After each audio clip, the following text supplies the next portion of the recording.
Une nouvelle journée se lève sur les Hautes-Alpes. Nous sommes au mois de février et la neige fond à vue d'œil.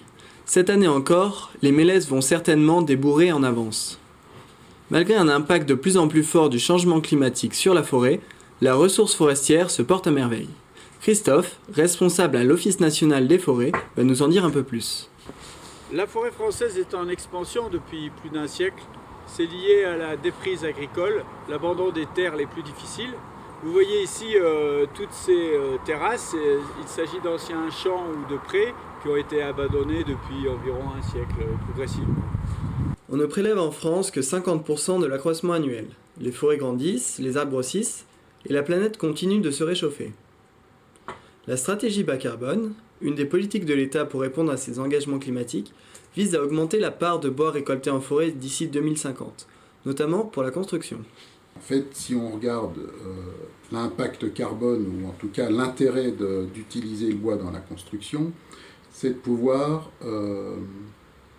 stocker sur du long terme, le plus long terme possible, le carbone dans le bois plutôt que de le relarguer dans l'atmosphère.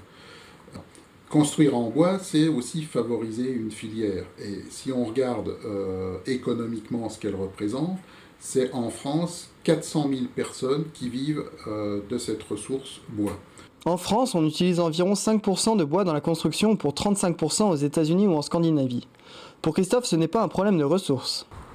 En effet, le bois est encore peu utilisé dans la construction. Celles-ci sont surtout réalisées en béton et en acier. Ici en montagne, où les conditions d'exploitation sont difficiles, beaucoup de coupes restent invendues, ou alors le bois qui pourrait être utilisé en construction ou en menuiserie par exemple est sous-valorisé. Il sert à fabriquer des palettes ou de la pâte à papier.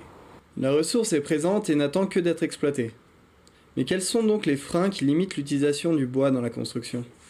La vision qu'a le grand public de la forêt, c'est pas un lieu de ressources de matériaux pour l'instant.